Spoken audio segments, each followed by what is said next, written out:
So far we've done a couple of significance tests. We know what errors we can make, namely a type 1 error, a type 2 error.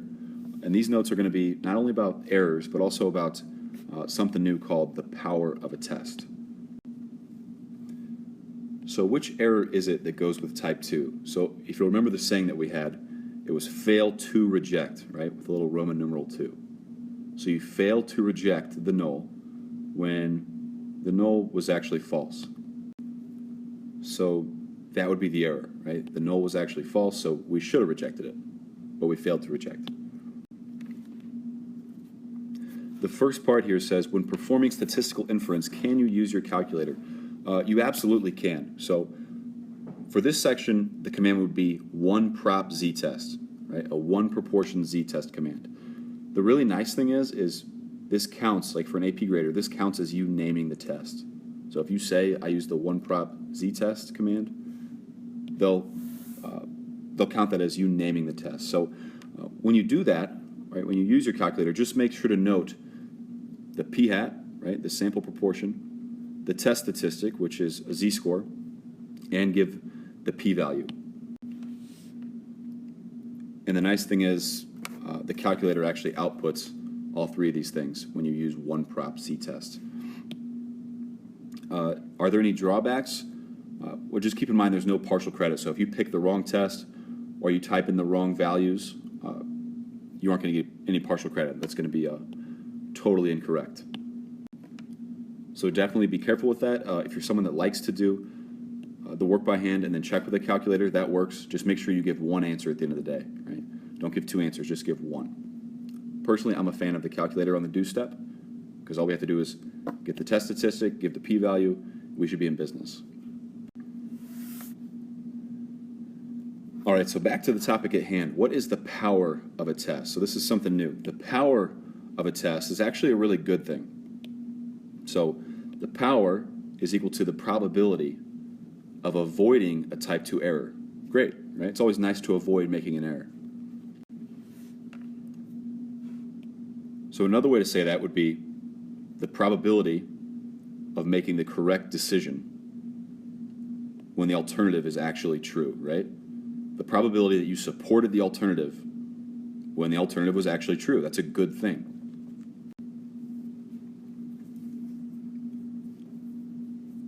So we can also write this as a conditional probability. So I'm going to go ahead and write P with the parentheses, and I have the bar in the middle there. The power of a test, that's the probability that you reject the null when you should have, right? The probability that you choose to reject the null hypothesis when the alternative is actually true. Great job. Just for that, you get a thumbs up emoji. Just remember that power is a good thing, right? Thumbs up. The power of a test, that's a good thing. Okay, and the next part here it says, how is power related to the probability of a type 2 error? Well, we just said it's the probability that you avoid a type 2 error. So how do you write that in terms of a probability equation? Well, the probability you don't do something is always 1 minus that thing. So you could write the power is 1 minus the probability of a type 2 error. And I am going to give you a Greek letter, right, a symbol that represents type 2 error. So if you'll remember, and I'll actually write it up top here, alpha, right, our significance level, was actually equal to the probability of a type 1 error. So up top here, that's just a little reminder. Alpha was the type 1 error. For a type 2 error, it only seems fitting, I guess, for Greek letters, we're going to use beta. So beta is going to be our probability of a type 2 error. So that's actually going to be nice for us as far as like the shorthand goes. So if we write power, we don't have to write 1 minus all this junk, right? We can just write, if beta equals the probability of a type 2 error, then power is just 1 minus beta. So just like the title of these notes implies, type 2 errors and power are really closely related. Right? So we have a nice equation. Power is equal to 1 minus the probability of a type 2 error. Or, in short, power is 1 minus beta. We don't have anything special like that for the type 1 error, though. Right? We don't have a nice direct relationship like this. And lastly, will you be expected to calculate the power of a test on the AP exam? And the answer is no, right? So the power is like a separate probability. You're not going to have to calculate it by hand. So that's nice. You are going to have to know how to interpret it, though.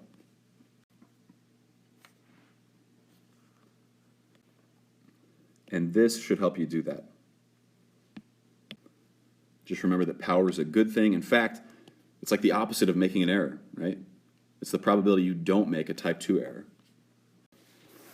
All right, let's look at the first example here. It says a potato chip producer wonders whether the significance test of the null hypothesis, p is 0.08, versus the alternative, p is greater than 0.08, based on a random sample of 500 potatoes, has enough power to detect a shipment with, say, 11% blemished potatoes. In this case, a particular type 2 error is to fail to reject the null, which would be 0.08, when the true p is actually 0.11. Okay, so in reality, the potato chip producer is not going to know what the true proportion of blemished potatoes is, right? Otherwise, the producer would kick those potatoes to the curb right away. So in italics here, this is just like a hypothetical situation, right? This is just a thought. It says, suppose that the true proportion of blemished potatoes is actually p equals 0.1, so 10% of them are blemished. This means that we should reject the null because, obviously, 0.1 is a bigger number than 0.08. So hopefully the stats test had enough power to detect that the true proportion was bigger than 0.08, right? But, chance variation, it might not detect it, but hopefully it has enough power that it detects that difference.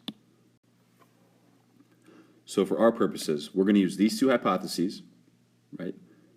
We're going to start out assuming that the true proportion is 0.08. The alternative suggestion is the true proportion is more than 8% blemished potatoes. And then we're going to assume, we won't actually know this, but we're going to assume that in reality, the true proportion is 0.11. So obviously the right move would be to reject it, right? But we'll see if that actually happens. So part A says, will the inspector be more likely to find convincing evidence that the true proportion is bigger than 0.08, like he's supposed to, if he looks at a small sample of potatoes or a large sample of potatoes? And how does the sample size affect power? Well, if you have a small sample size, you could see a lot of variation. You might get something crazy, right? But the bigger the sample size gets, the less variation you should see, which means we're more likely to find convincing evidence in support of the alternative, right? The truth, right? So we're more likely to find the truth, the correct decision, using a larger sample size. If the true proportion is 0.11, and we're checking these hypotheses, right?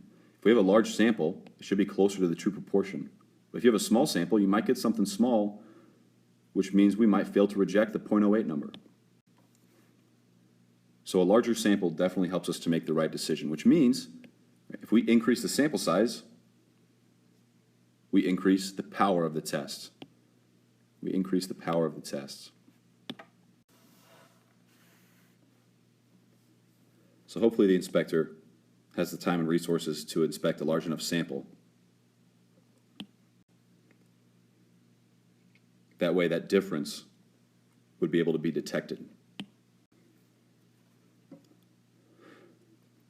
Part B says, will the inspector be more likely to find convincing evidence that P is greater than 0.08, like he should, if he uses alpha equal to 0.1 or alpha equal to 0.01? And then how does the significance level affect power? All right, so given the choice between these two, which one would he be more likely to find convincing evidence of the alternative? In other words, which one would he be more likely to reject the null with? Right? Because in this case, the correct decision would be to reject the null. Which one of these is he more likely to reject the null with?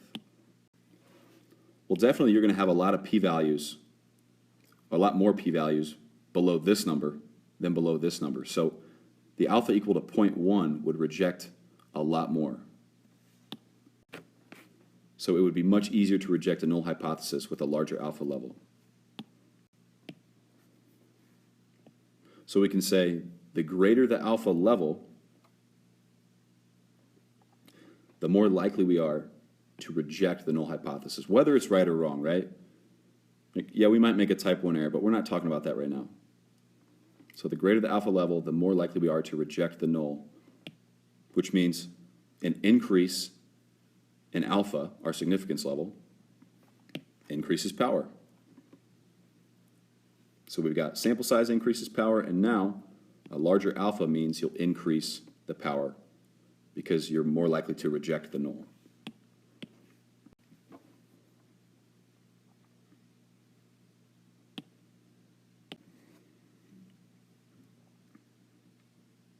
And then part C says, suppose that a second shipment of potatoes arrives and the proportion of blemished potatoes is P equals 0.5. Okay, so half of them are just bad.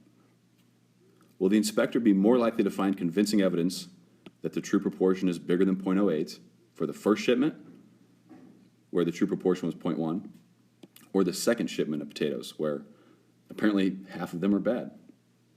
And then how does effect size affect power? Okay, so let's be really clear about this. One of these between 0.1 and 0.5 is like drastically different than 0.08, right?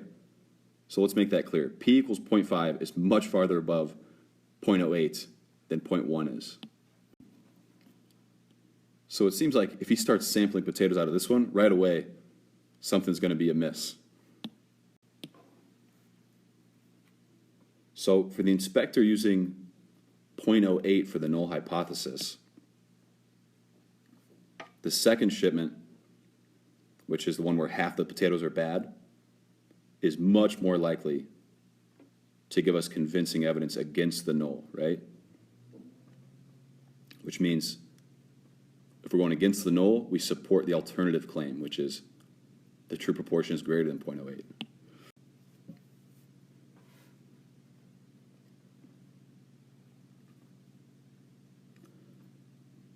So that huge difference, right? 0.5 is way bigger than 0.08. Where 0.1 is really not that much bigger. That's the effect size.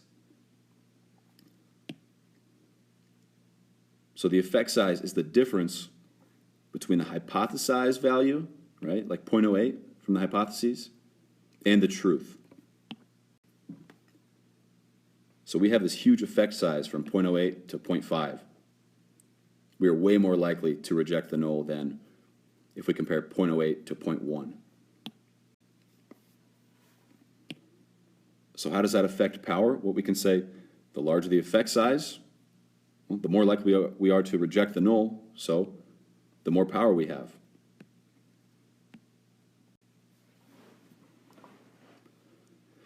So the three things we've got so far that increase power. You can increase the sample size, you could increase the significance level, alpha. Both of those things you can do as statisticians. One thing we can't do or know about, but would increase the power, is the effect size, how far the truth is from the null hypothesis.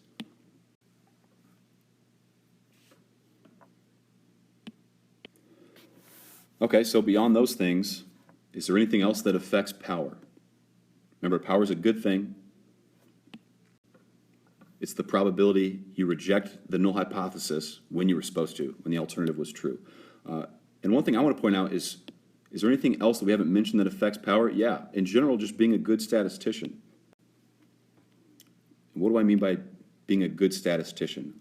Well, other sources of variability that could occur while you're obtaining the data. So really I'm referring to the statistical methods you might use. So if you make good use of control, like in an experiment, making sure all the subjects are treated the exact same, or blocking for an experiment, or stratifying for a survey. So if you make good use of these methods, your data is just going to be better, right? It's going to be far more trustworthy. If there is a difference, we'll be more likely to detect it. Why is that? Because this helps reduce any outside sources of variability, which in turn would increase the power.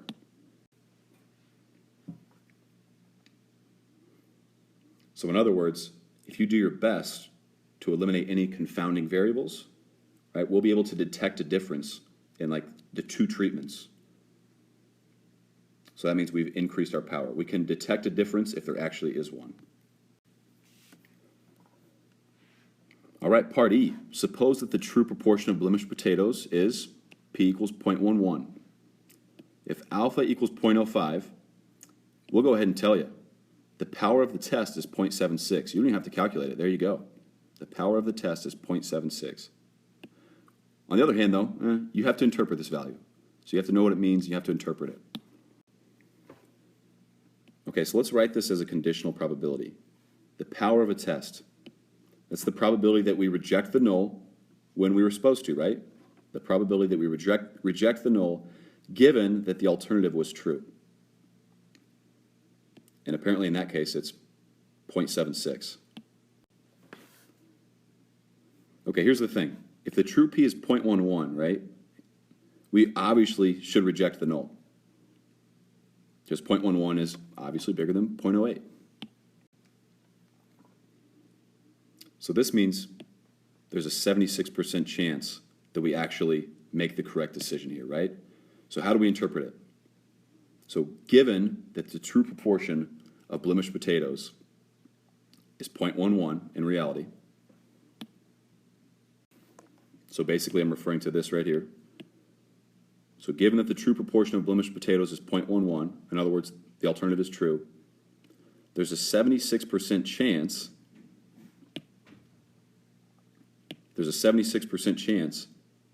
that we find convincing evidence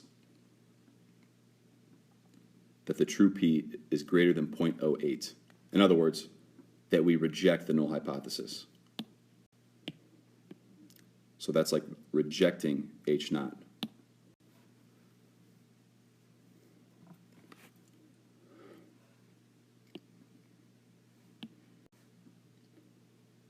So the power of a test, it's a good thing, and apparently, I mean, it could be higher in this case, right? There's a 76% chance we make the right decision here. And we definitely should reject because 0.11 is bigger than 0.08. Unbeknownst to us, usually, by the way.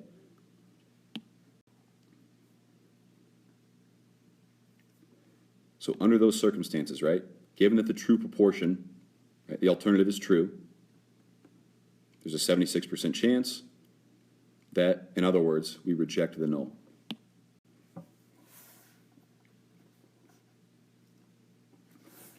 All right, and then part F. What is the probability of a type 2 error for this test? Interpret this value. Well, the nice thing is they just gave us the power right there. The power is 0.76, right?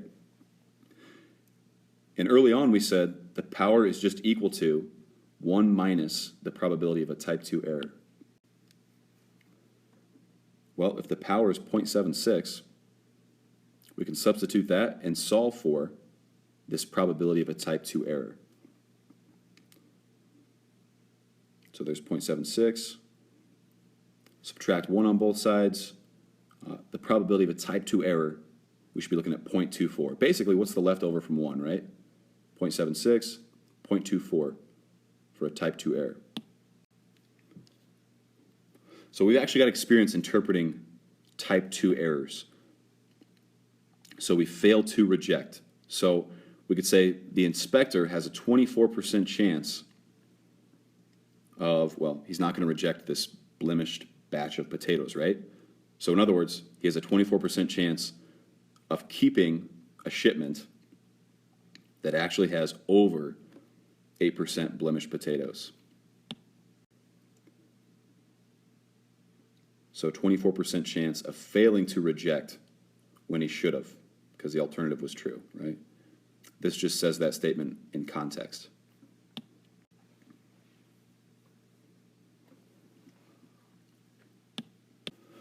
And then the last example for these notes actually refers to the Benford's law and fraud example from the previous notes. Let's suppose that P is 0.25, which means for the company that we were interested in for the last notes, 25% of all their financial records begin with the digit 1. So that right there, if you remember the example, that right there should kind of set off an alarm. When alpha equals 0.05, the power of the test is 0.58. So we need to interpret this value. And basically, we need to interpret what it means for the power of the test to be 0.58.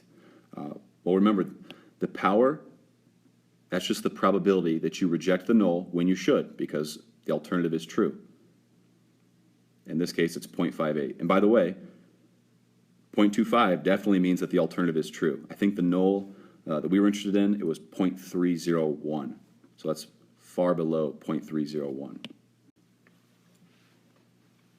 So for the power of the test to be 0.58, we have to interpret that. So in other words, the probability that we reject the null when we should, because the alternative is true. So in context, we could say, given that the true proportion of expenses having a 1 as the first digit is actually 0.25 for this company, right? The P is actually 0.25 for this company.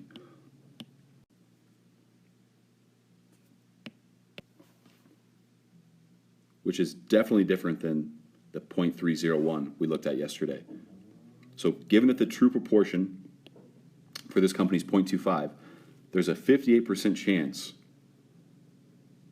of us correctly finding evidence of fraud. In other words, correctly rejecting the null hypothesis. So we might have hoped it would be a little bit higher than 58%, but maybe 0.25 just isn't far enough from that 0.301 number for us to have a higher power. Okay, so how can we improve on that 58% power? What can AJL and associates do to increase the power of their test? So two things that they can actually take care of, right? They can increase the sample size, basically include more expense reports in their sample size, and they could increase the alpha level, right? Right now it's at 0.05. They could make it 0.1, for example, for alpha. So right now, if the true proportion is 0.25 for the company, the power is 0.58. So what would it take? How far away would we have to be to make that power be greater than 0.58, assuming everything else stayed the same, like the sample size and the alpha level? So let's get our hypotheses back for the fraud example. The null was 0.301. The alternative was P not equal to 0.301. So 0.25 is definitely different than 0.301, right? So the correct decision would be to reject the null. But apparently there's only a 58% chance that we end up rejecting the null. So we'd like to see that be a little bit higher, right? But maybe 0.25 just isn't far enough from this 0.301.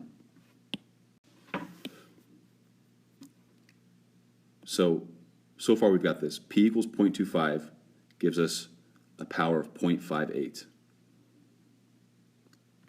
But we know if P were even further away, like if P was just 0.19, for example, we'd be way more likely to reject the null hypothesis, right? We'd be way more likely to make the correct decision. So if P, the true proportion, were even further away from P naught, right, the one from the null hypothesis, 0.301,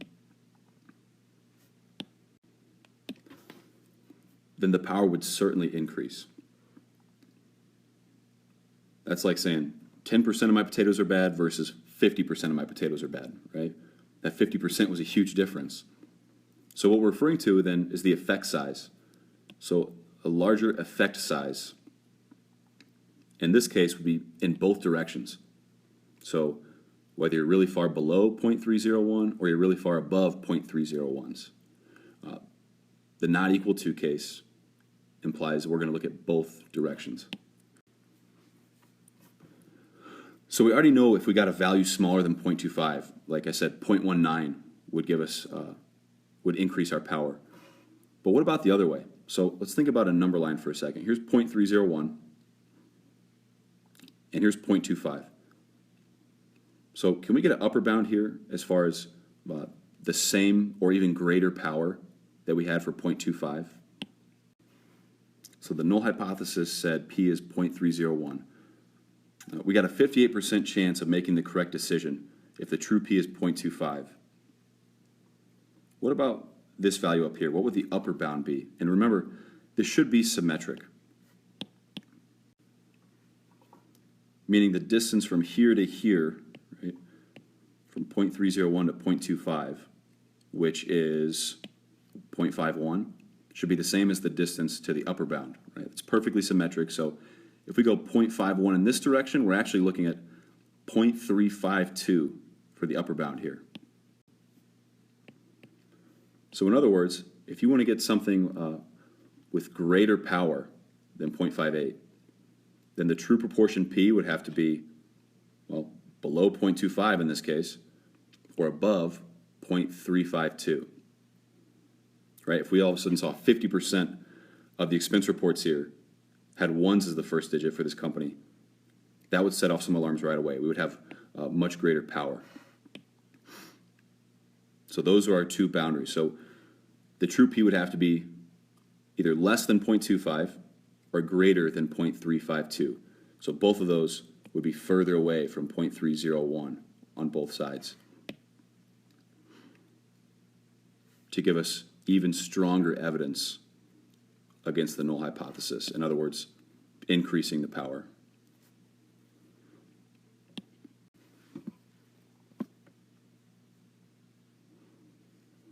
All right, so we talked about power and how it relates to a type 2 error.